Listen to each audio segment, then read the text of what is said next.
Hi guys, welcome back. So today I thought I would talk to you about our experience trying to shop zero waste for the first week, and how it's gone and how we've been getting on with getting rid of old things from the cupboard, and when we'll sort of be at point blank to sort of start from in terms of not having any more plastic stuff at home. The first thing I think is that we have struggled with certain things. So lunchbox things for my husband's lunches. He would normally have ham and cheese sandwiches, cheese sandwiches, something like this. But he's not a vegetarian. He only eats vegetarian with me. He obviously can't get ham in most of the supermarkets because it all comes in plastic packs. Even from the deli counter, they only give it to you in plastic bags. So finding ham, zero waste, is a problem. And also finding cheese that's not wrapped in plastic and getting it from a deli counter where they're prepared to give it to you in your own containers rather than in their little plastic wraps, cling film type wraps or plastic bags, is proving tricky. So we went to Morrison's, Sainsbury's, Tesco's, Aldi, Asda. I think that's it. Still quite a lot of different supermarkets in the last 2 weeks, looking at what we can get from where, and so we've been buying what I would call wax rounds, but my husband calls truckles of cheese, so little rounds of cheese wrapped in wax. This is a slightly more expensive way of buying cheese than our sort of usual method, which is getting a slice out of a big round or getting a sort of pack of cheddar, because the types of cheese that come in small, hamper-sized wax rounds are the more sort of artisanal small dairies. Now, we want to support those small artisanal dairies, but in a more cost-effective way. In Burford, there is a Cotswolds Cheese Company shop, so we're going to go there and see what local organic cheeses that they have got. So we have also had the same problem with bread. So in Tesco's and in Morrison's and in Aldi, all bread comes in plastic.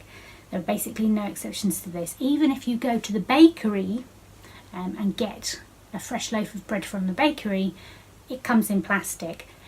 So sometimes they give you the paper bags, but they have a plastic window in so you can see the bread in case you forgot what the bread looks like while you're carrying it home.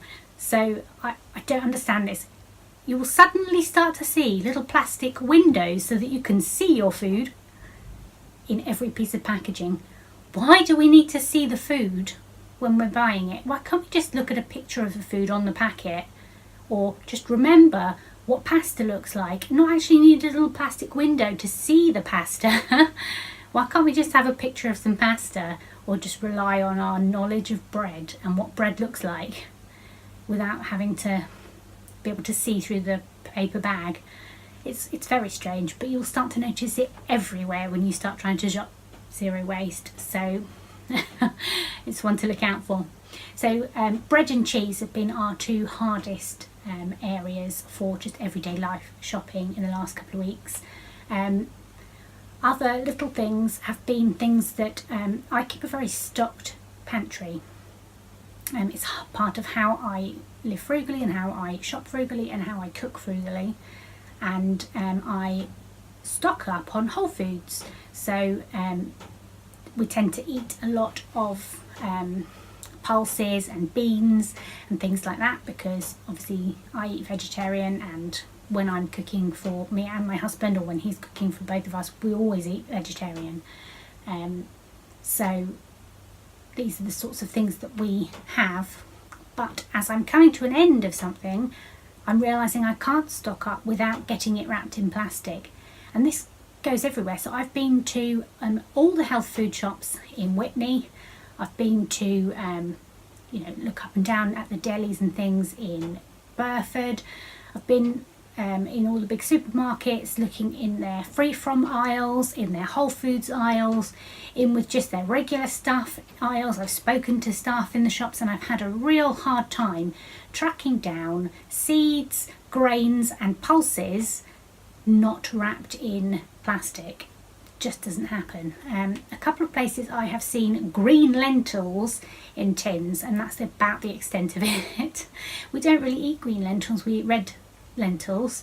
I don't know if there's a massive difference, but I am going to try and hold out until the end of the month when I can put my bulk order in with the West Oxford Food Co-op, who will buy the big bulk packs from Infinity Foods in Brighton.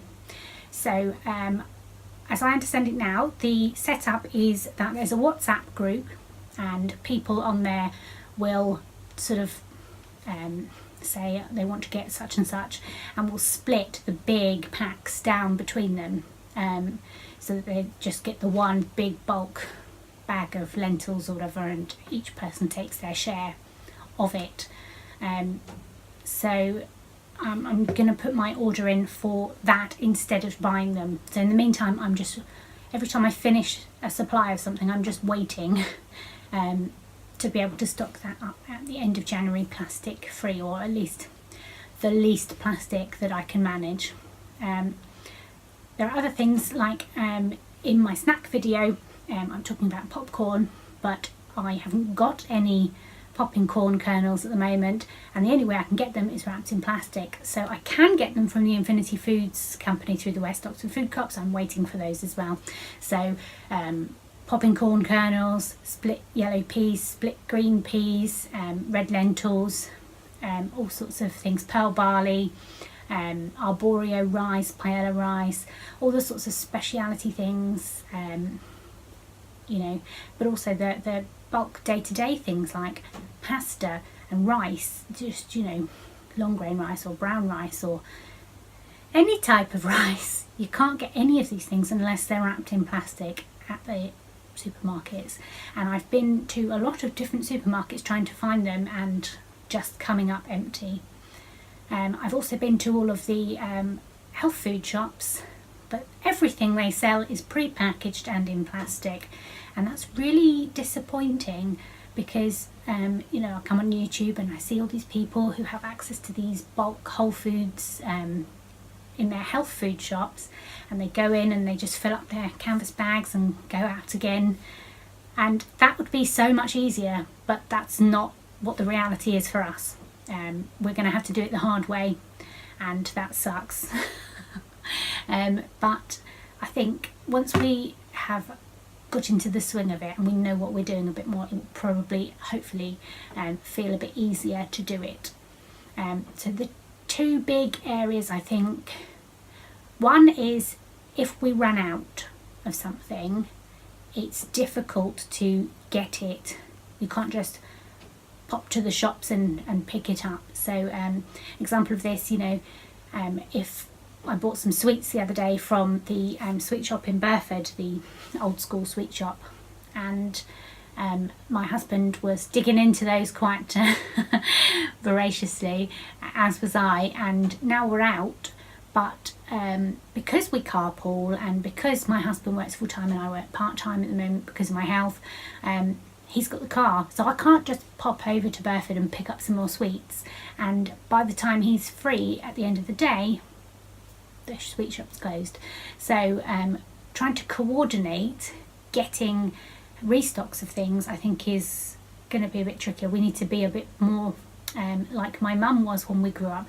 I grew up in the middle of nowhere. We had a nuclear power station and visitors centre and a religious community on the sea, and that was about it locally.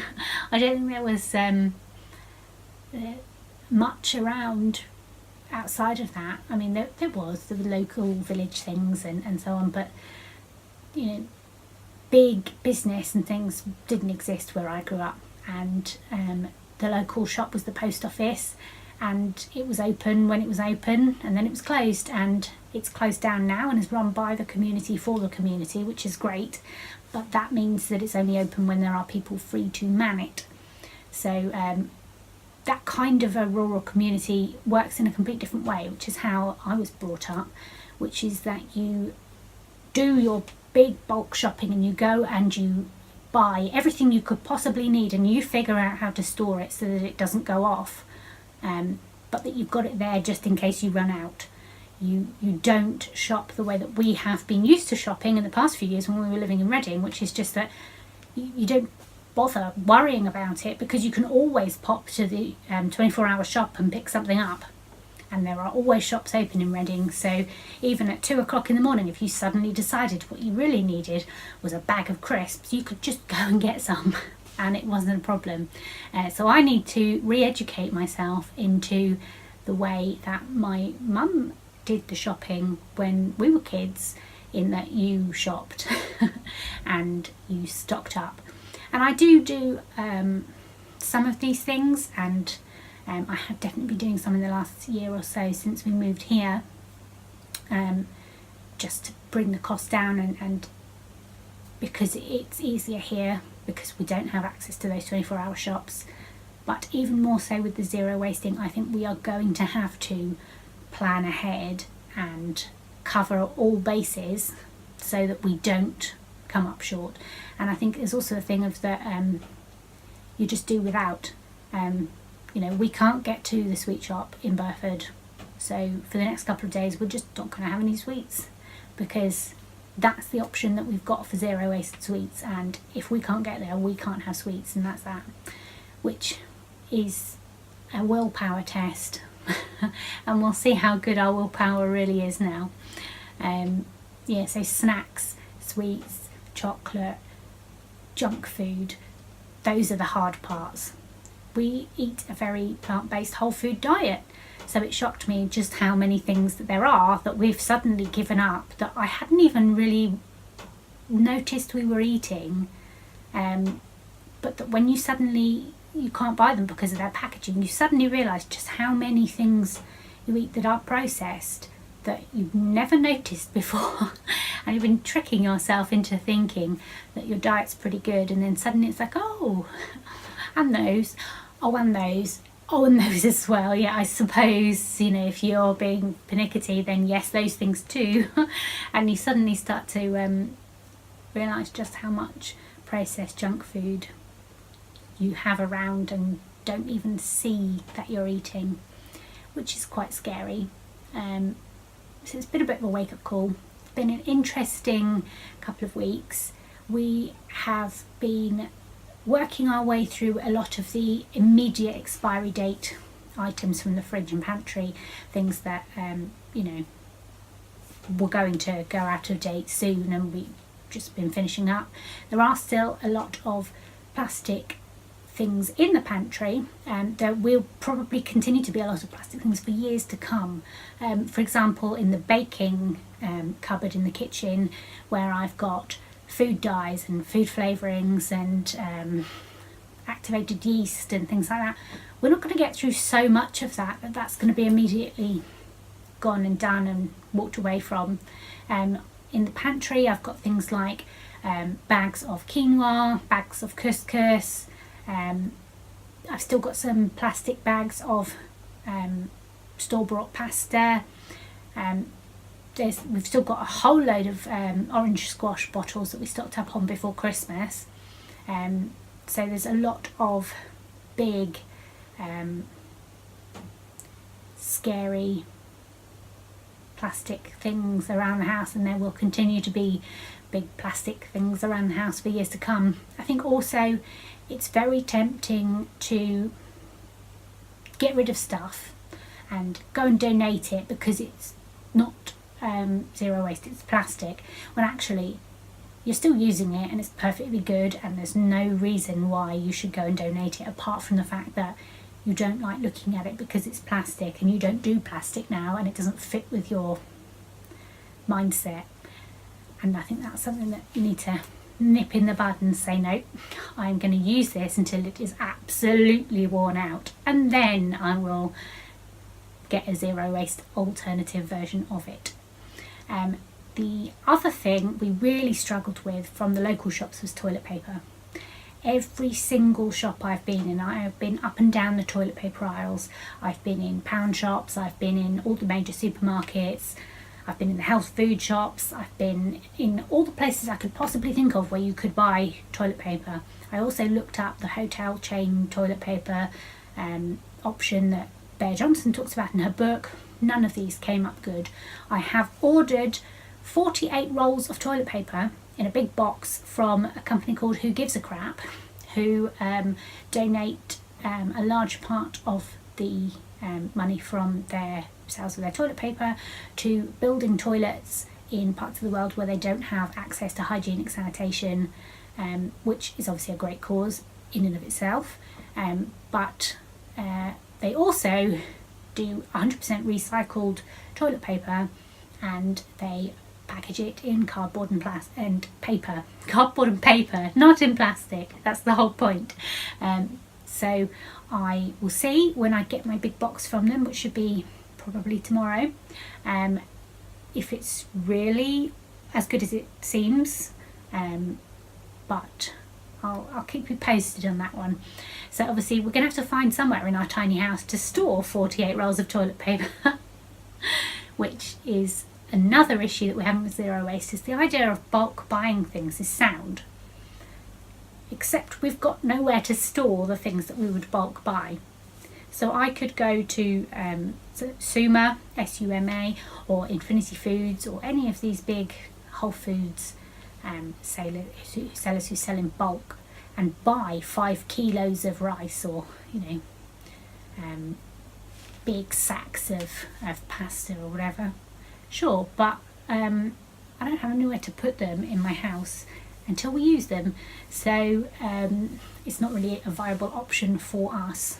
I think there's a lot of compromise in this for us, and we're going to have to just try our best and accept the fact that there will not be perfection.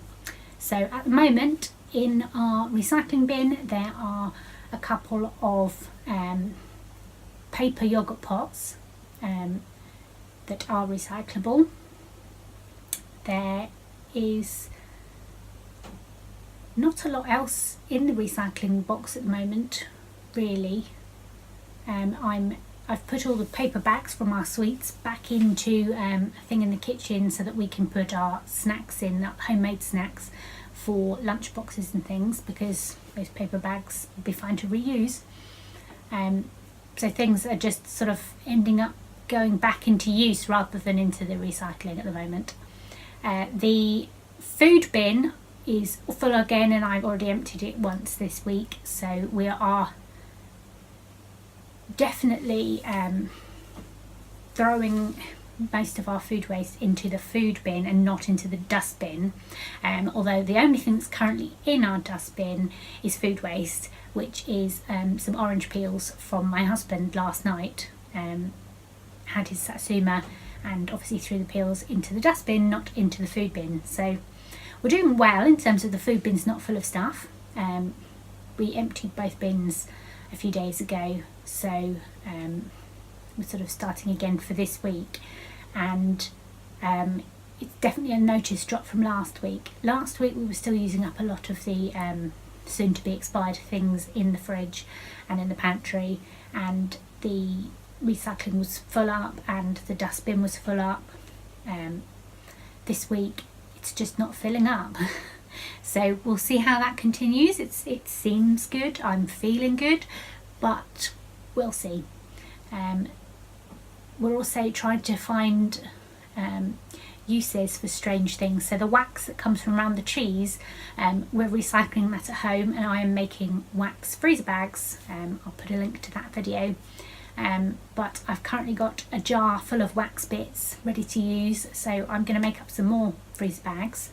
I want to make some big ones for loaves of bread, because as the only place that seems to sell bread unpackaged around here is the Waitrose in Witney, I'm going to go there and buy the bread for the week and freeze it, which is something that we've been doing for a couple of weeks, and that's fine.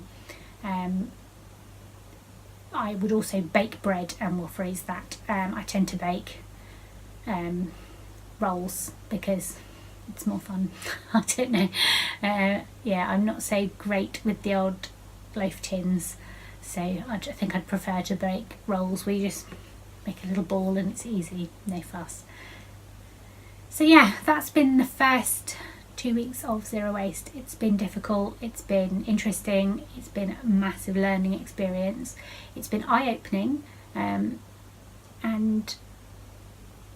there's been a couple of hiccups, accidentally buying something thinking it was in paper and then realising that actually that's plastic on the inside, things like that. It's been harder and easier than I thought it would be. Harder in that you have to think more about things, you have to look up recipes for how to do things yourself rather than buying pre-made ones, because the pre-made ones come. So I've learned how to make pasta, I've learned how to make Ritz crackers, I've learned how to make all sorts of things, toothpaste, deodorants, laundry detergents, all sorts of things, and a lot of them I haven't chosen to adopt, or I've tried, like the shampoo bar. I tried making myself a shampoo bar, failed. I mean, it's a lovely soap, but it just was not working as a shampoo bar, so I will stick to store-bought shampoo bars in future. But yeah, it's been an interesting couple of weeks, so that's where we are. I hope you found this enjoyable if you stayed for the whole length of time that this video took. Thanks for watching, guys. Bye.